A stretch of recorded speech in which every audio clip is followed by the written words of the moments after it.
Welcome to another episode of Courageous Me.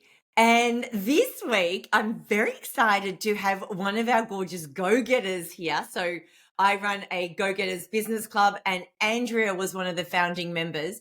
She's super cool. She's a financial advisor, runs her own really successful business. And I do know a little bit about her. However, I know that there's lots more to learn. So, before we get into and learn more about the amazing human that you are, can you just tell us, it's Andrea Jenkins, by the way. Angie, can you just tell us a little bit more about why you're excited to have a conversation with me today about courage? Yeah, thanks, Kim. I think what I'm excited about in terms of courage is I think my understanding of courage has changed so much over the years. So, when I was a kid, I thought of courage as being something, award winning or medal winning, these big moments in our lives that we have to be courageous for. But, and I struggle with that a lot because, as someone who has struggled with mental health my whole life, I really struggled to achieve those big moments. And so I guess what courage is for me is whatever the moment is for you. So it might only be a small moment, but it's a huge moment for you, and still being courageous enough to do that. So for some people, that is literally just getting up and going to work, or getting out of bed in the morning when you feel really crappy and you don't want to get out of bed. Can be just as courageous as someone, winning a gold medal at the Olympics. I love that you say that. And I do share this a lot, that, what we think of as courage. And again, it's not those big death defying moments and surviving, horrendous things. It is sometimes for some people getting out of bed. It is surviving their childhood. It is surviving, having to make a decision where you're feeling crippled about making that decision. And it shows up everywhere. And that's what I love about doing this podcast too, is so many people say that I don't really have a storage of courage. Then they start to look at their life and the things that they've done. So where they've been, where they are now, and where they're going. And they're like, oh, fruit. Oh, there is a whole lot there. So what I want to know today is what Andrea's version of courage has looked like over your years. So could you just give us a little bit of an update on who is Andrea Jenkins? And then when's the first moment you had to really reach in and find some courage in your life? Again, don't care how far back you've got to go, personal, professional, but when is a moment that you really remember that, if you are being honest, it is courage? Yeah, so as you've already mentioned, I'm a financial planner and I run my own business. If I go back 20 years, there's two things that I could have categorically told you. One was that I was never going to be a financial planner, and the second was that I was never going to run my own business.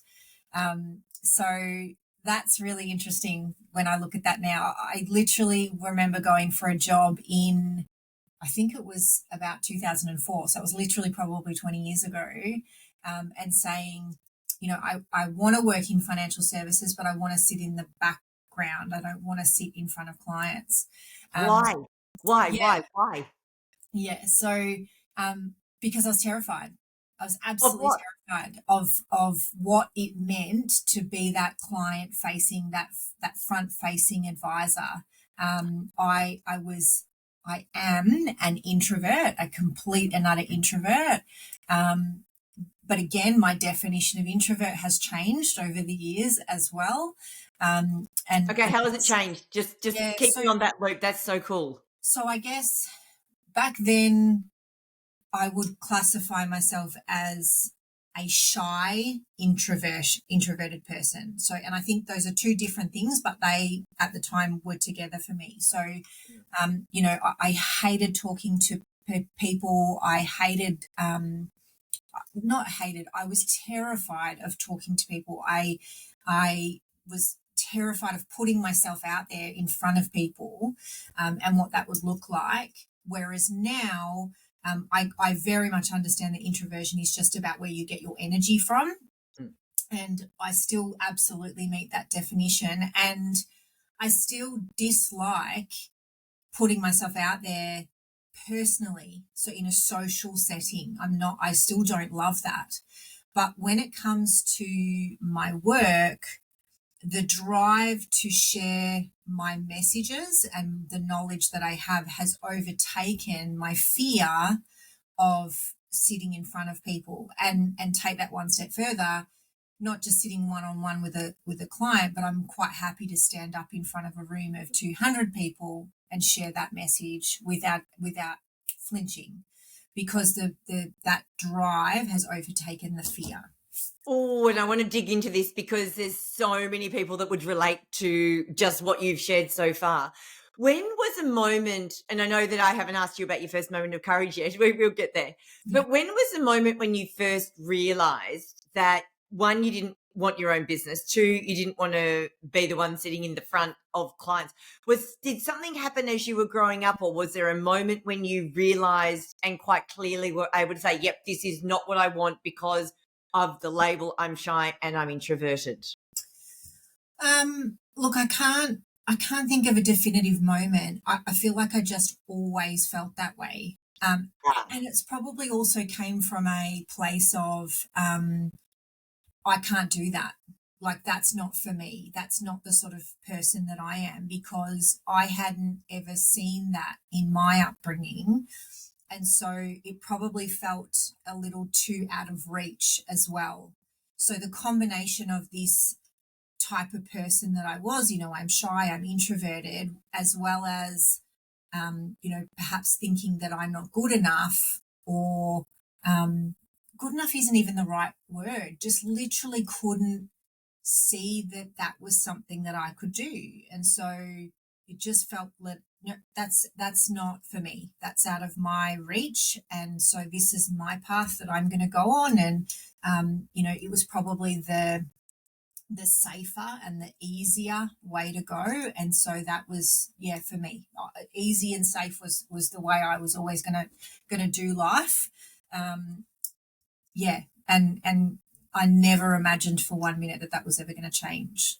oh, wow. So it's something you just always felt, always knew. It kind of wasn't even questioned. So Yeah. I know I did railroad that, and I want to carry this thread shortly.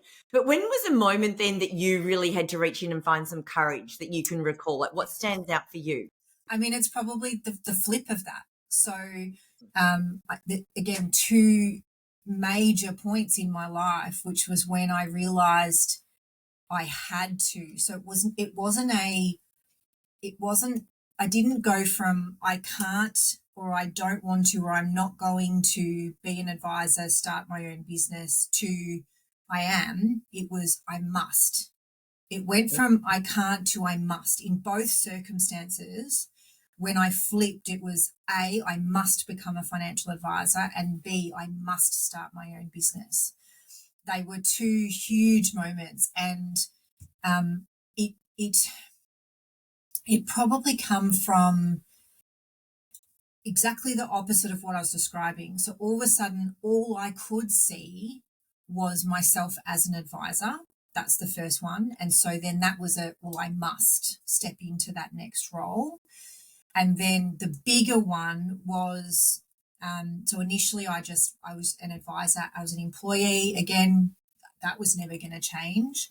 And I literally would say, I can't, start my own business. I can't go out on my own. I can't do this by myself. And that was a hard wall. Like, there was no, it wasn't, oh, maybe, or no, it was a hard no. That was never going to happen. And then I distinctly remember getting to a point where I went, oh, I actually have to do this. If I want to be the advisor that I want to be, and, give the kind of advice that I want to give, I have to do this. And what was interesting beyond that point was I had, like I'm sure everyone does, but I had a couple of hiccups in trying to start my own business. And so I had people around me go, oh, like, come and interview for this job. Funnily enough, I happened to be at a training session earlier in the week in Kew, and I went for a walk around the block, and I passed one of the buildings of a job I went for once, and it sparked the memory of that job interview. And I tanked the interview because that's not what I wanted. That's Do you that's know? your higher self going, "Yeah, nah, nah, nah, nah, this is not for you." Yeah, it was a Yeah. great opportunity, but I completely tanked it because that wasn't the opportunity that I wanted in that moment in my life. What I wanted was to start my own business. And so everything, like I said, people kept pushing me, Mm. and I mean, I look at where I am now and think this was always meant to be my path. There's no question about that. Oh, wow. So just let me go back, okay? So because you've said two really, really almost polarizing, like Mm. I am not, I can't, I won't kind of do this. At what moment did you say that you must become a financial advisor? Why a financial advisor? Because not everyone, when they realize they need and must do something, go that path as I must be a financial advisor. Why that particularly? So, like I said, I always thought that I would stay in the background, which at that stage was what we in the industry call power planning. So, I was writing the advice for the advisors. I was Um, one of them. I remember that. Yeah. yep. Yeah. And so I had done or was completing my studies in the background, which was all the technical stuff, and of course the more of that stuff that I learned. And Kim, obviously, my story, but my background is that my parents separated when I was 8. Up until that point, we weren't, I wouldn't say we were, wealthy, but we were okay. We were doing okay. Mum and dad separated. We become a single parent household. We didn't have much from that point on. And it was very obvious in everything that we did. And it actually grew quite an anxiety in me around, like, where was my next meal going to come from? Would we get presents at Christmas time? Would we be able to do certain activities? Then we get into high school where all the kids have, Nike runners and stuff, and we had Kmart runners, and it became an issue, right? It was a thing. Mm. And I wanted to change that. I wanted to get out of that space. And so as I'm learning all of these things, I'm realizing how this knowledge can get me out of that. And I can convert and change my life into something bigger and better if I not necessarily run out and earn lots of money, but it's what I do with that money that can change my world. And I've always been the sort of person that if I have important information or knowledge, I see it as my role in this world to share that knowledge with other people, right? To bring Mm. that to the masses. And this particularly, because to me, this is life changing stuff. Mm. And so I couldn't do that from the back office. So you're growing up, you've gone from mum and dad living together to separate. So you're now in a single household. You're taking on the anxiety and the worry Yep. of when am I going to say eat again? Am I going to get presents for Yep. Christmas? You're the kid though, but Yeah. yet you took on that worry. Yeah. Was that something that, and again, I'm sure no parent ever tries to project that onto a kid, right? That's just them living their lives. Yeah. Um, but do you remember how that felt and how that played out? Because it's obviously, well, I shouldn't say obviously, but it's played a role in you choosing a path Yeah. around financial advice and financial services. Yeah, I mean, it was 100% about protecting mum and protecting mum's feelings. So, Yeah. I knew, like, it was very obvious that mum didn't want us to be in that situation, and mum wanted to give us everything that we wanted, but she couldn't. So we taught ourselves to project to her that we didn't want or need the things that we wanted and needed. So Ah, that's why I took it on, is to protect her. Like, I didn't want to complain to her or have her take that on, because I wanted her to think that everything was okay and that we were okay. So well, so that's was, and I still do it to a degree. Still do it now. Is protect mum mm. from. It's harder now because she can read me a lot better than she could back It then. should have worked you out after this many years, Yeah, right? Yeah. you'd think so. Yeah, Yeah. What's so interesting though, Andrea, is you're only a little kid at this stage. So yeah, you're not given the skills or even have the personal awareness that you do when you're older. And yet you still took on that role. Money's tight. You can feel it in your mum. So instead of just saying, I want, which, by the way, most kids do, and they do it innocently, right? They're not doing it maliciously. Absolutely. Instead, you trained yourself to say, I don't want. Yeah. I don't want. Wow. And so how did that, you said, and I picked up on this because I relate to it as well. When everybody else had the Nike jeans, I had the Kmart jeans. Everybody else had the, the Levi's and the fancy stuff and the Barbie townhouses, and I didn't have any of that. So as you were saying, I don't want, but yet at school seeing others with, how did that make you feel? Like, how did that sort of play out? Because you're trying to protect your mum, I get that. But how did you feel as a teenager going through this? I mean, it was a huge struggle. And it's probably how and where I developed, let's call it the shyness. If I keep myself small and hidden, they won't notice that I don't have those things. It's easy to sort of, keep that hidden from them. Then they won't notice it, and they won't notice me, and it's all okay. And I mean, it's probably realistically only been like, they say your 40s is a turning point. I 100% agree with that. I reckon it's when I hit my 40s that I just don't care anymore. Like, you can look at me any way you want. You can say whatever you want about me. And I'm like, cool, that's what you think. But it's taken, honestly, until the other side of 40 for me to get to a point where I can really comfortably just, like, I used to be that person that would put bathers on and then walk right up to the pool in my towel. Do you know that? And then drop the towel at the last minute. Now, and I'm a lot heavier now than I ever was before, I'd walk, like, I'd get dressed in the change rooms and just walk out my bathers now. I don't actually care.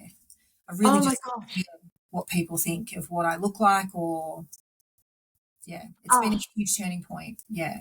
This is so interesting because I so can relate to the wear your towel to the side of the pool. I've been like that for most of my life, and never necessarily because of weight, but because of shyness and, my lack of, I guess, self-awareness and being comfortable in my own body. Yes. When and I appreciate that maybe being in your 40s, I'm in my 50s now, and I reckon that's been a massive turning point of Yeah. confidence and being confident in your own skin. But did you do anything, or do you think it's just been age that's got you to the point where you care less about what people think, and that you could, like, literally, if you and I were going to the spa now, you'd just get your gear off, get your bathers on, who cares what I see? Yeah. How's that kind of happened, or has it been a natural thing as you've got older, or have you done something to develop that skill? I think it's twofold. One is surrounding yourself by people that treat you in a way that you lose your self-confidence, that not lose the self, what's the word I'm looking for? You lose your lack of self-confidence. So you just feel really assured and really comfortable. So just being around the right people. And the second one, if I'm completely honest, is I was diagnosed with bipolar 2 in my late 30s and was put on medication. And I think it's, to be completely honest with you. So I remember saying to a friend of mine in my early 40s, she said, I was describing this to her, and she said, oh, is there a magic pill for that? And I said, no, I'm sorry, there isn't. And then I turned to her and went, actually, maybe there is. Like, it could actually be the medication that I'm on that has actually helped me and helped turn that point, because the bipolar is definitely part of it. The swings and roundabouts that I go through. So I have bipolar 2, not 1. They are slightly different. How are they different? I don't know anything about it. It's literally just one is slightly more severe than the other. So Okay. 2 is, and type 1 is generally like you're born with it, you have it. Type 2 Okay. can be created. So it's very possible that stuff that I've gone through in my life has then developed into bipolar 2. Yes. But pretty much the symptoms are mostly the same. I'm unlikely to like lose inhibitions and stuff like that. That's what happens with one. But I definitely have the swings and roundabouts. So I will go from like super high, I can do anything, nothing can hurt me, to super low, I can't get out of bed, literally cannot get out of bed. Oh, So, wow. but the Okay. medication kind of keeps me in the middle of that. So And I honestly think that has helped with helped. my confidence. Yeah, it sounds crazy, but I reckon that's part of it. Well, but it's interesting that if I look at or I ask you the question, like, is it age or what is it? You could Yeah, give me a definitive. This happened at this time, and it was the two at the same time. Is that a coincidence? How did? that's what I mean. I think because of the Yeah, timing of when I started the medication, it has to be a part of it. It just has it to. It's can't too be that coincidence. coincidental. Yeah. Yeah. So talk to me about bipolar. I know people that have it. I Yep. don't know much about it. How did that play out? Like, when do you think it really was something that you had, as opposed to just being, the struggles of, say, teenagehood, or was it in your 20s? Yeah. How did that sort of play out? This is Yep. fascinating. So I reckon I had my first bout of depression at about 16, Oh, 17. wow. That's when it Okay. started. Yes. And so imagine that. So I was diagnosed at, call it 38. So for 20 years, I thought there was just something wrong with me, that no one, Wow. like it was just me. And so that was really tough. That, um, you know, I genuinely remember, for example, because when you, like I said, when you go through the depression, particularly, Mm. well, for me, it's a heaviness. It's like walking Okay. around in concrete boots. Mm. And no matter how much sleep you get, it is not enough sleep. You just Okay. feel like all you want to do is sleep. And getting out of bed in the morning is the hardest thing to do. And so, coming back to courage, right? Mm. So, Mm. for as long as I can remember, I can tell you of times when I'll be driving to work or catching the train to work or going to work thinking, how is it that everyone else just gets up and does this stuff? Like for Yeah. me, it is a monumental, like I feel like I've just climbed a cliff just this morning, and you just got up, got dressed, and went to work. How do people do this when it's such a big thing for me? And of course, then the ramification of that is that because I then start thinking that, then that takes you down its own rabbit hole, which just worsens the depression, right? Because then you're all down on yourself. When I was first diagnosed, I actually read a book on bipolar 2, and it actually said something like 75% of people with bipolar 2 are unable to hold down jobs. So Wow. here I And you're am. 38 at this point. Yeah. So A here I diagnosis. am Yeah. walking around thinking, what's wrong with me that I can't get out of bed and go to work every day, when in fact I'm part of the 25% that not only gets up and goes to work and holds, and have always held down. I've never not worked since I was 14 and 9 months old, which was Mm. when you were legally allowed to get a job. I've never not had a job. Not only am I holding down a job, but I run a business. Mm. So it reframed my idea of what I'm capable of, because I stopped comparing myself to normies, people that don't have the condition that I have. And I said, hang on a minute, I've got to look at everything I do in the frame of this disease that I have, that I will always have and I will always battle with.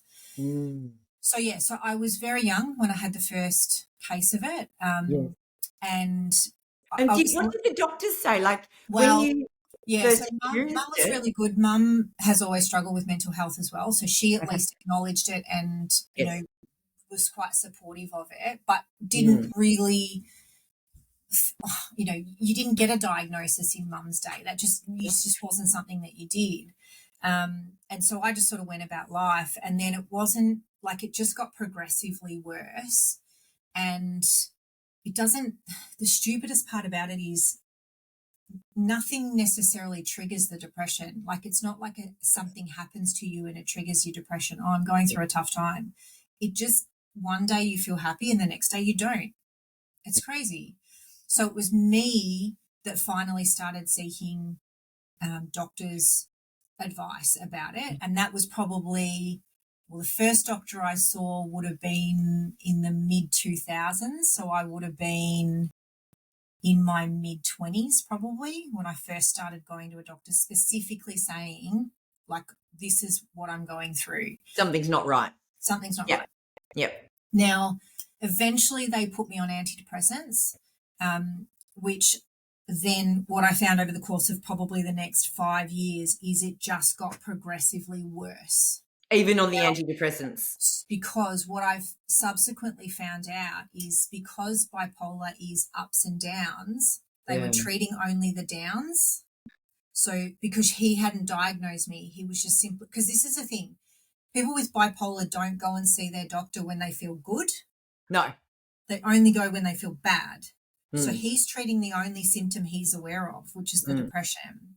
And so what happens is that they give you the antidepressants, they bring you up, but because you have bipolar, you go too high and then you crash again. So the crashes became more frequent because the highs became more often.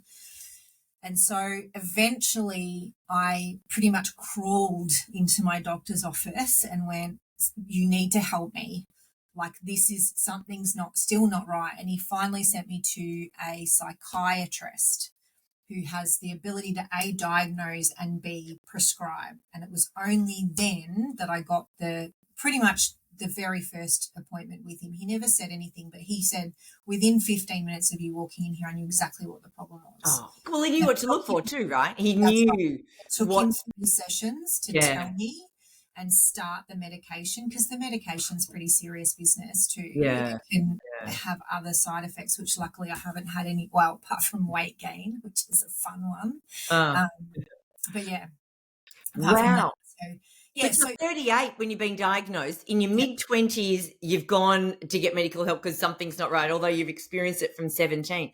But by this stage, you're 38. Yeah. But again, you have to remember that with bipolar, you do not, like, when you feel good, it is ecstasy, right? When you are high, like, I would need less sleep. The ideas would just flow, and I literally thought I could take on the world. There was nothing I couldn't do when I'm having those highs. They feel amazing. So of course you don't seek treatment for those, nor do you think to bring them up to your doctor that, hey, I felt really, really, really good. So said no one, no. Says no one. That's right. So it makes a lot of sense, and it's really common apparently. But to say it's been life-changing for me to get a diagnosis, like, I can't, and it's why I share that story. Like, a lot of people probably wouldn't talk about it. You know, as I said, my mum is really open, so she's been amazing, but my dad doesn't believe in mental health, basically. It's not a thing, right? So but I ram it down his throat at every available opportunity, because I think it's important that we, like, the way I describe it to him is, I have something just like someone else has diabetes. It's a medical condition that needs treatment. That's all it is. It's not a big deal. I'm getting the treatment that I need. I understand it. I manage it. And I surround myself with people that can take me at either end of that spectrum. Yeah, they're aware of it. But do you know what really has resonated for me is that when you were finally diagnosed, so you knew that something was always a little bit off, you finally got the diagnosis. It's now explained how amazing you are, because despite having this something going on, you still got out of bed, even though you'd be on the train in the morning or driving to work, go, how's everyone else doing it? You still did it. So this became like your superpower that showed you, hey, I can do anything. If I could get through this period undiagnosed, unmedicated with this thing, fruit, what can't I do? Oh, wow. So it's like that shadow is actually your shining bright light of what is possible for you and what you're capable of. Wow. So when in all of this, and was this all, I've now forgotten what the timeline is, around when you decided you needed to start your own business, or, right, okay. So now the penny stopping. The diagnosis came probably 4 years in to starting the business. And that was part of it, right? Because starting the business was definitely about I wouldn't say managing my depression, that's not the right word, but I thought that part of the reason that I struggled was because I used to go home to my husband all the time and just be like, I can't do this anymore. I hate this. I don't want to do, I'm struggling so much. I literally, crawl through every day and it's really hard. And so we'd talk about it. And that's when I would realize that it wasn't that I didn't want to do financial planning. I just didn't want to do it there with those people in that environment. And that's how I got to that I have to start my own business. But again, at this stage, I still don't have a diagnosis. So I think that when I do this, when I go out on my own, I start my own business, that I will never be depressed again. This is how I go into my business. I think. So you think it's the antidote Yep, to why you've never got be this depressed feeling. again. Yep. And to a degree, it worked. It was a lot less. For the first few years, it was a lot less, a lot more manageable. But Why then all of do a you sudden, think? Is that because you're not now living under the expectation of someone else and their goals and their KPIs and that because it's your show? and I think because I was a lot kinder to myself if I needed a mental health day. I didn't call it that at the time. Yeah. But Well, I you're was your own boss. Yep. Or some days I'd be like, I don't need a mental health day. I just need to start later today. So I'd just sleep a bit longer and then go in a bit later. And I'd just be like, well, that's my prerogative. It's my business. I've got no one to answer to but myself and my clients. And they don't even know that I started work late today. So we're fine. So I think just because of that, I was able to mask it for a lot longer, but eventually it crept back in. And then, of course, I'm like, well, hang on a minute. I literally have everything I have ever wanted and I'm still not happy. And I can literally remember sitting in my office. So, this is my computer desk. I'm sitting here one day and I got so down that I literally sat in the corner of my office, lay in the corner of my office in the fetal position and howled like a baby. Like absolutely howled. And this sadness was coming from inside me. But again, there's no explanation for it. And it's just, and for me, like I can take myself back to that moment in an instant, but also I recognize that I haven't had another moment like that since then because I now know what's wrong and I'm medicating it. Plus other things, but I'm not going to make any bones about the fact that I need that medication. It has been game changing for me in my life. But what I find really interesting, and I want to just learn a bit more about this too, that being an employee, things are really hard. You then find or think that the way out is to go and start your own business, right? This is the medicine to deal with how you're feeling. And you can see where I'm coming at, right? Oh, 100%. Most people would be so terrified. Plus, you're shy and introverted, right? Let's throw that in there. Self-proclaimed. But you're going to start. You've never run your own business before. You don't come from a family that have been running their own businesses that have, been doing all of that. And yet you go and do that as the medicine to fix this thing that you don't know what you've got. Yeah. Tell me about that, because you didn't know how to run a business. So why did you think that running a business would be the medicine?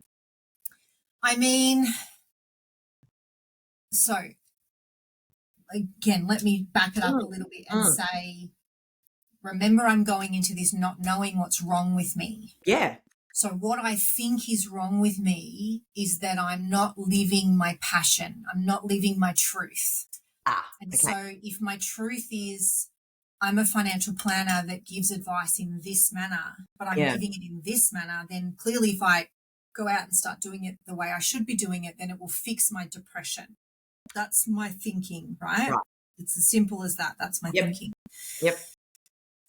Obviously, so maybe not obviously, but when I did finally get the diagnosis, the psychiatrist actually said to me, he said, you do know that one of the worst things that you can do with your medical condition is to run your own business. One of Right? the worst things. The, And that you're already doing it at this point. Yeah. the level of stress that comes with that Yeah. is Yeah. way off the chart, way too high. And essentially what he said to me was, if you weren't doing that, we could probably dial back your medication. Like, that is the reality of the world that I live in. However, he said, the ambition and the drive and everything that sits behind that, if we took that away from you at this Yeah. stage, that would be 1,000 times worse. So it just means that you're going to have to be medicated, and you're going to have to take mental health days, and you're going to have to be wary of what you eat and be wary of how you live and what you do. And if you're taking on too much, make a conscious decision to pull back from that. And, that's all. You just have to, constantly recognize that you're living with this medical condition Yeah. and whatever that entails. I find this so fascinating, though. Like I said, self-diagnosed that this would be the cure, and the cure is actually the worst thing that you could possibly do. Yep. But at the same time, if that was taken away from you, that fire in your belly would be smothered, and that would even be worse. Yeah, than the medication. Oh, I love it. And so this is why you had to start your own business. Yep. And I'm assuming the whole financial planning was from growing up with, suddenly the worry of money and not all that. Was there any other, as you were growing up, was there any other career choice for you, or once all this played out? Oh, there was. Oh, tell me about that. So, I mean, again, you've got to remember, I grew up in a household with nothing. So I didn't even know what a financial planner was. And as you well know, Kim, having worked in this industry, no kid goes through school, primary or secondary, and goes, when I grow up, I'm going to be a financial planner. And I think in our generation, no. I'm hoping one day that will change, that it will become a recognised profession for kids. But right now, they don't know what financial planning. I certainly didn't. So for as long as I can remember, I wanted to be a teacher. That's all I ever wanted to do. I remember in primary school playing with my little stepsister and my little step cousin, and I would make them my students, and I would stand at the front of the classroom and I would read them a book or teach them something. Literally, it's all I remember. And when it came to high school and we had to do our work experience, I did the first one I did in a kindergarten, the second one I did in the primary school. Like, it was all I was ever going to do. And in fact, when I left school, I took my very first year, I actually was enrolled in a Bachelor of Education. So that was literally what I was going to do. So I did the first year of university to become a teacher. Now, again, I grew up in a small country town. So in order to go to university, it meant leaving home and moving out. And so, again, I had no money to do that. And so that was really, really challenging. That first 12 months was really challenging financially. And then at the end of that 12 months, well, no, it wasn't. It was probably about 3/4 of the way through of that first year, one of my very, very good friends in high school died suddenly. And so it turned me. It really made me stop in my tracks and say, like, I guess I took on this thought that now I had to live for, like, what I did with my life was more important because he didn't get the chance to have that. So it was really tough. And so I finished the year off, essentially comes to the start of the next year, and decided I can't do this. I just need it. Financially, I can't do this. It's all too hard. So I took a year break. And when I came back, rather than going back into the teaching degree, I thought, I'm just going to get a full-time job and I'm going to earn some money so that when I do go back to uni, I'll have some money, proper money behind me, or even do it part-time. We'll see sort of how it rolls out. Well, that full-time job I got was in a financial planning business. Kind of thought you were going to say that, actually. And again, So what's funny though, again, I don't know, like I'm not a religious person. I don't even know if I call myself a spiritual person, but Mm. sometimes shit just happens that you can't Yes. explain. And I remember very distinct, like this is back in the day before like mobile phones and Mm. things. And I went for a second interview Mm. with a pest control company. Oh, So they had said this was sounds the, lovely. yeah, I know. This Mm. was the Monday afternoon. They said, come back in for a second interview. And they said that it's down to you and one other person. Will let you know tomorrow if you have the job. And I needed a job. Like I couldn't, I had to work. So it You just wanted to wasn't, work. You didn't care what you sent to no. work. Yep. And whatever I was Yep. offered, I would have taken. Then Yep. first thing the following morning, I had the interview in the city at the financial planning business. And And why were you going for an interview to financial planning business? Or was it literally, it was just a job? I had applied for 60 different admin roles. Oh, Over the okay. So it was course literally of 2.5 coincidental. Yep. Yep. Okay. Yes. Well, universal Yep. conspiracy or whatever. Yep. Yep. Yep. It was literally just, they were all the same role, basically. They were Got it. all reception. Just Yes. one happened to be in a pest control company, Ah, one happened to be a financial planning company. Yep. But something about what they described when I went there, it felt different. And so I remember, I don't know where the boldness of me came from, but I still am like this now. Like I can be bold when I need to be, I suppose. Mm. And I just remember saying at the end of the interview, I remember saying to the lady that interviewed me, Mm. this sounds great. I really want this job, but I'm letting you know right now that I'm expecting a call this afternoon from this other job, and they're going to let me know if I've got that job or not. And if they ring me, I'm going to have to take it Yeah. because I need a job, but Yeah. I would really like the opportunity to come and work here. And so Right. I don't know what made me say that. Especially if you're shy and introverted. Again, introvert doesn't make Right. it the type. Exactly. Yeah. Yeah. Yeah. Yeah. So I leave. Now, again, I don't have a mobile phone, so I've got to drive from Mm. the city to where we were living at the time in Footscray. So I'm driving in the car thinking, what will I do? Like, what if I get home right now and Yeah. I get a call from the pest control company and they say, you need to start tomorrow? The answer is going to be, okay, what time do you need me? I have to Mm. go. Yeah. Anyway, I walk in the door and I'm staying with a friend and she's on the phone, right? The home phone. And she says, it's for you. And I'm like, oh, it's the pest control company. So I pick up the phone. It's the financial planning business. Can you come back at 8:30 tomorrow morning to meet the directors? And I'm like, yep.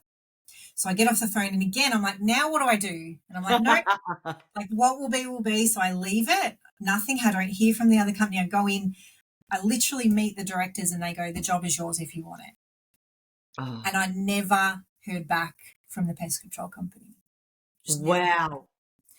And the rest, as they say, is history. It took me a good 6 months, I reckon, of working in that practice to figure Mm. out what they did because I had no idea what a financial planner was. But yet you were being groomed Yeah. from when your parents split and suddenly money became a thing. Yeah. You were being groomed from then. You just didn't realize that the two Yep. just weren't on the same page at the same time.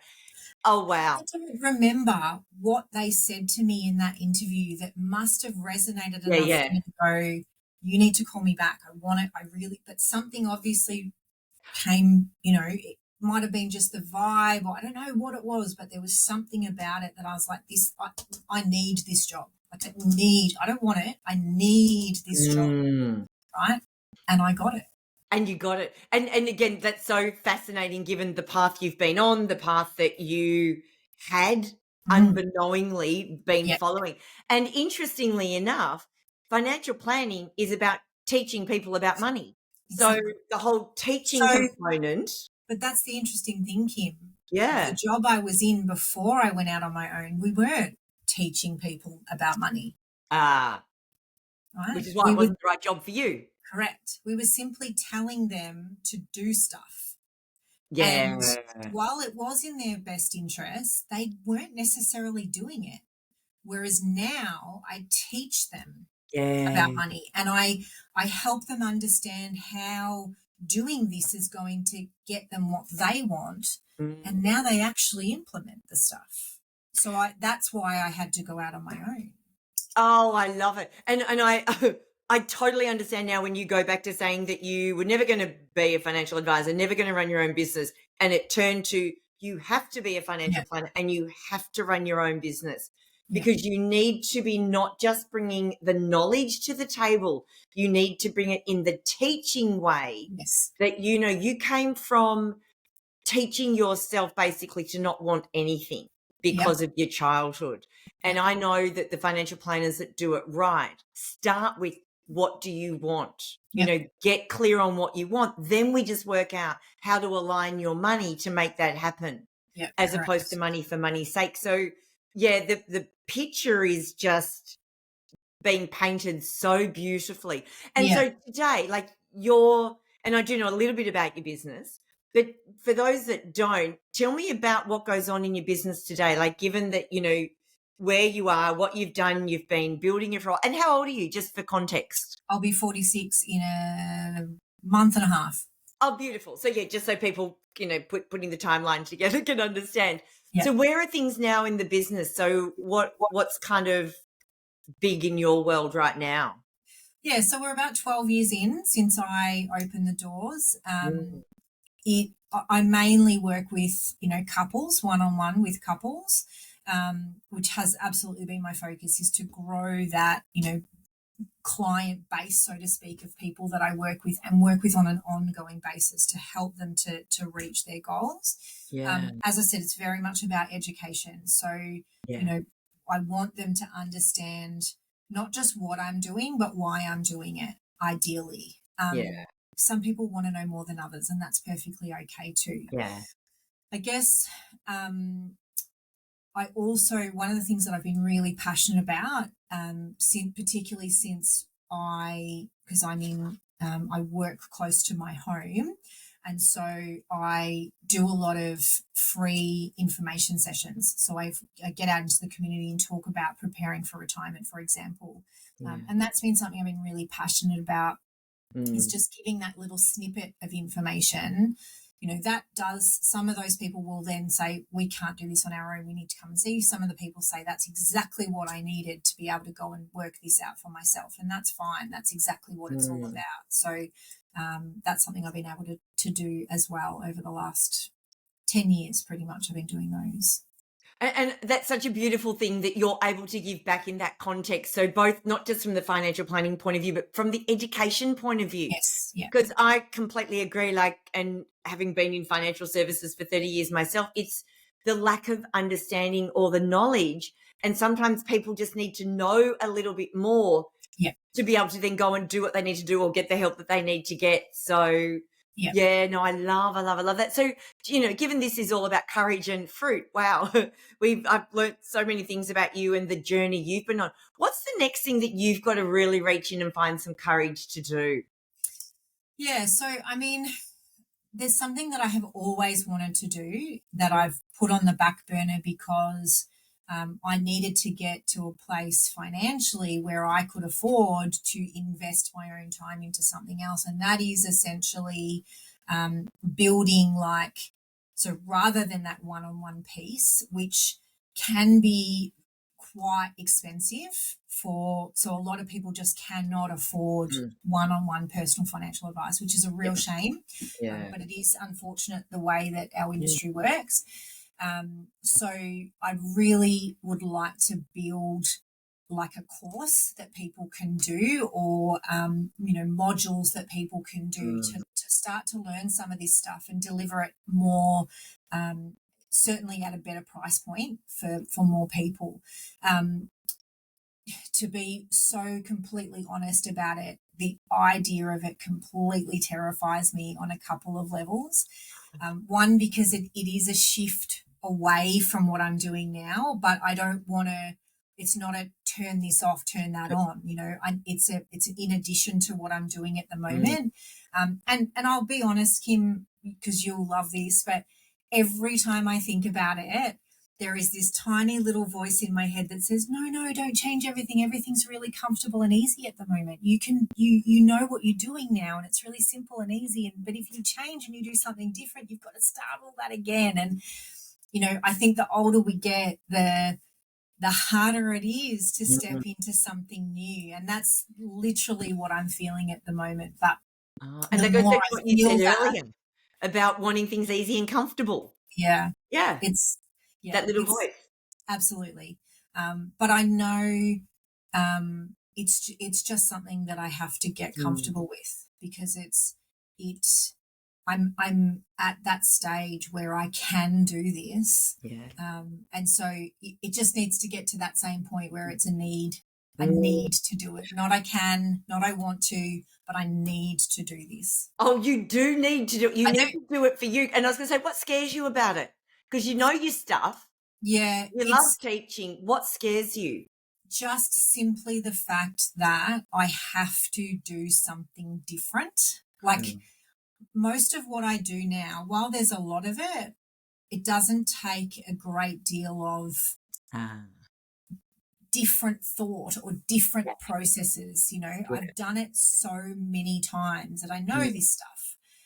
As soon as, and it's like, it's not that I don't know the information, but No. all of a sudden I've got to figure out, well, how do I deliver the courses? Who do I deliver them to? What do I charge for it? These are all new pieces of information. So it's having to sort of nearly start again. Yeah, And that, as I said, as I get older, it's yeah. harder and harder to do that. I've been in this comfort zone now for a really long time. Mm. And it's quite simple and easy here. So Absolutely. it's much easier to stay here, which is the exact reason why I can't. Oh my God. Oh my God. I so completely agree with you. And the whole Yeah. thing is, if you don't do it, how will you feel? Look, I think I had accepted that I couldn't do it for a long time Mm. because I had to invest the time in other Mm. things. Now is that time. So it would be a shame. It would be just a complete lack of opportunity if I didn't jump at this moment right now and say, this is the time for this, Yeah. and the more I share this with other people that know me and know my journey, Mm. they all just go, you're absolutely right. This is the perfect time. Why? What are you waiting for? Oh, totally. And I know we've had conversations about this. And to me, it's like it's a no-brainer. Yeah. Like it's almost like you're built for this. This is what Yep. you're put on I am. planet Earth to do. You've Literally. been doing it a certain ways for a certain amount of time, which has served you beautifully, given you Yes. some of the financial freedom that you needed, Yep. bringing your expertise as well. But it's like, yeah, now you're up leveling. Yep. You've got to go to the next stage. And if you But don't, also, if I what a look at waste. the Mm. advice that I've delivered and the way that I've grown as an advisor in the Yeah. last 12 years, if I had tried to do this 12 years ago, it would have been a very different course to what it will be today. Oh, So yeah. now it would be a lot more around mindset and Yeah. behavior. And, I've learned so much about Mm. who we are and what's important and how to get people to make the right financial decisions for themselves, which Mm. I didn't know 12 years ago. So I had to go on this journey Yeah. to get to this point to build the workshop that needs to be built. Yeah, and you will build it, Yep. and people will come, Yep. and you will give them the education. I ran a money masterclass just this week, 2 days ago, and actually one of the questions in that was, does everyone need financial advice? And I said, no, not always Yep. right now. I And agree. part of that is because of the cost of it. And Yes. but everybody needs advice in some Yes. respect, but not necessarily the full on, financial advice, which yes, has become quite cost prohibitive. But Yep. the knowledge and the education and the know-how, yeah, absolutely. But they're two different things. So you are you're plugging that gap for those that maybe don't want it, or for those that don't know that they need it to realize that they do need it Yep. because of where they're at or where their own blocks are. Oh, I love this. And do you know what So, I love? yep. Just the amount of women particularly that get to kind of mid-40s onwards that they have this something that they need to do, and it becomes I need to do this. And if I don't, the devastation or the missed opportunity, or I call it the unmet potential, Yep. suddenly becomes too great that I've got to give this at least a go, or I get left with that total lack of fulfillment and devastation that I never gave it a go. And it sounds like you're at that point too. Yeah. Yeah. So So you say something? just I want to go back to something that you said. So Mm. I say all the time, every single person needs a financial plan. Yeah. Not everyone needs a financial planner. No. Yes, You can agreed. build your own financial plan. If you've got the time, the resources, the knowledge, you can build your own financial plan. Yeah. If you don't have the time, the resources, then that's when you probably need a financial planner to help you with that. Oh, absolutely. So that's the way that I've always looked at it. Oh, totally. And I think even now too, and there's a money coach that I love, a woman called Susan Alexander, and she just put a post the other day out on the socials about trying to raise money consciousness around the world. Yep. I ran a money masterclass the other day. I listen to Mel Robbins' podcast all the time. The episode today is about money. Mm-hmm. It's like I feel that people are starting to realize that it doesn't have to be this taboo subject, and for generations where you did grow up, you didn't talk about it, or like what you did, you learnt not to even ask for what you wanted to protect your mother. Like, there's a lot of us have got stories like this. That let's not make this the norm. Let's look at what we can do to change it. So the work that you're doing and the work that you need to do, the uncomfortable stuff, which you've got your super cape on because you've got your superpower, it's absolutely needed in this world. So, Andrea, for those that do want to wait with bated breath around these masterclasses that are coming out, or in the meantime, either need financial advice or just want to follow you in your journey, where should we send them? Anywhere that you can find Jenbury Financial. Jenbury. Spell that for me. Jenbury Financial. Yes. Jenbury. So I'm only on Facebook and LinkedIn as the two main platforms that I'm on. Yes. Or I've got my website, which is just jenbury.com.au. So really easy to find me. Yeah. Excellent. So I'll stick those details in the show notes. Anyone who wants to follow along, learn more about Andrea, the work she's doing and the work that she's going to be doing. So Andrea, commitment, when are these masterclasses going to be up and running?